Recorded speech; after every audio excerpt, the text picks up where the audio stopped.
A local group of African-American men has been selected by the renowned Kellogg Foundation as a national model for mentoring young boys without fathers. Here's WDSU anchor Norman Robinson with this special report on the Silverback Society of New Orleans. The Silverback is the alpha male of a family clan. And this is the Silverback Society in action. When you are knocking somebody over the head to get that thing that you want, what does society do with you then? Jail. They put you in jail. They put them bracelets on you, right? Yeah. And then you gotta have some kind of self-control. Straight talk for 8th grade boys at Fisher Accelerated Academy, one of the 7 schools in the Crescent City where young males are being mentored by a select group of men who volunteer 1 hour a week for 20 weeks to teach, motivate, and inspire. The world's got you fooled. The world has you thinking right now you're supposed to have an iPhone and you're supposed to have $150 tennis shoes. Can you sell them to pay for college? No. Hell, can you sell them to pay for high school? No. So what value have they added to your life? Do you really run faster with the Jordans? No. Do you really jump higher? No. Okay, so the world got you fooled. Real talk to prepare these youngsters for the real world, defining their roles and responsibility by giving them positive examples of manhood. So children are growing up without fathers. And boys that grow up without fathers don't understand what they are supposed to be. And girls that grow up without fathers don't understand what they're supposed to have in their lives. Put yourself in a position where you have the most options possible. Toward that end, these youngsters must commit to the Silverback Code of respect and accountability. That means when you go home at the end of the day, that book sack on your back needs more than a spiral tablet in it, right? You need your books. You need to get your work done. And with that comes the next lesson, the true meaning of success. Success does not mean you have to be a lawyer. Success could mean you hopping up and down off the back of a garbage truck. If in doing that, you are doing a good job and you are leading an upstanding life where you are taking care of the people that are important to you. The Silverback Society has several profound mottos, one of which is a quote from the great abolitionist, author, and orator, Frederick Douglass, which is, "It is easier to raise healthy children than to fix broken men." Tonight at 10, raising healthy children by creating a healthy environment, featuring New Orleans Energy CEO Charles Rice and U.S. Attorney Kenneth Polite.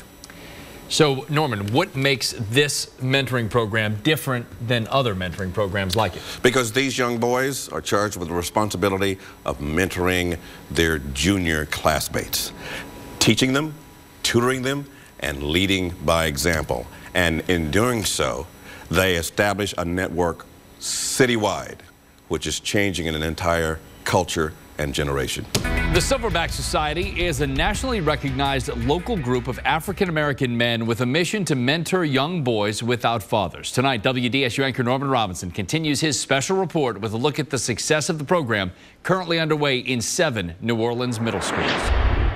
I didn't realize that it would have such an impact, that so many boys would be impacted at one time. Kaylin Hayes teaches 7th and 8th grade boys at Fisher Accelerated Academy. I think that that's the thing that I appreciate most about the Silverbacks, that all of my boys, they really see a chance for a future, a real future, outside of doing the things that they see normally in the neighborhoods. Is this your first experience with Silverbacks? Yes. Tell me about it, how you felt during the session. It's pretty good. It's been good. They teach me things that I never thought I'd know. Learn from a man that I rarely know. Really? Things like what? Like how to be respectful, responsible, and just keep myself up and help my moms. I see that my boys are more mature now. They tend to be more focused. They're more studious. It's not always play because they realize that they now have a goal and they're trying to attain that goal, so they ask for help. And it's a really positive experience for them. Well, I've been teaching like little children how to do good in class and stop playing around. And it's helping me with my talking to older people, like citizens and stuff like that. Mm-hmm. And so how has that changed for you? How do you handle yourself when you're talking to older citizens? You look them eye to eye and be a man of your word. Educators say this new level of maturity has resulted in a significant decline in expulsions and suspensions. And for the Fisher Accelerated Academy, 85% of the boys passed the LEAP test in 2013. How happy does that make you? Oh my God, I'm elated. It's such a, I'm so full realizing that they now realize, they see now what I saw already. That they have the potential to be anything that they want to be, and that they can make a positive impact on their communities. The Silverback curriculum also helps the boys adjust to life outside their community. Never be embarrassed to ask for what you need. This is etiquette training at historic Dookie Chase Restaurant, taught by Stella Reese, daughter of legendary owner and chef Leah Chase. And we're going to use the utensils from the outside in. The first one we're going to use today will be our spoon. We call it the VIP luncheon, and it's significant because we have little boys that most of whom have never been in a fine dining environment, and we're teaching them about that environment so that they will be acceptable in that environment, sometimes for career and sometimes socially. I want to make sure that people are staying on the right course. The final phase of the curriculum is the graduation luncheon at Lace Banquet Hall, sponsored by Entergy with CEO Charles Rice. You know, I've often heard a lot of Silverback principles. You know, one of the main ones is respect.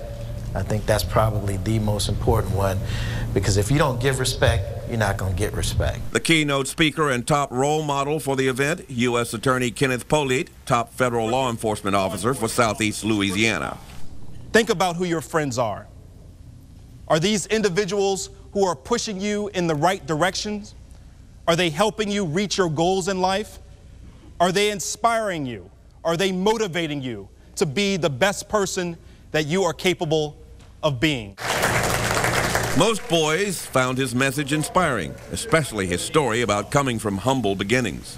And I felt like if he can do it, anybody else can do it, and they don't have to be in that particular profession.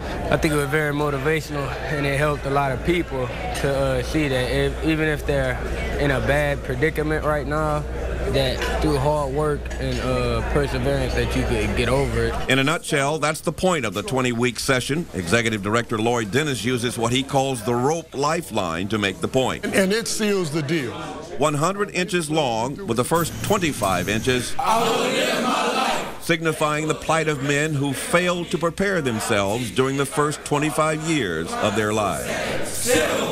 And we nail their little brains to the wall, and we say, of all those men we just talked about, how many of them took care of this?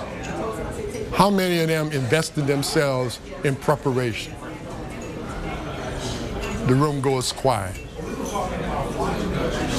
And we got them. Because we've established a relationship to not doing well in school and being broke for a long time.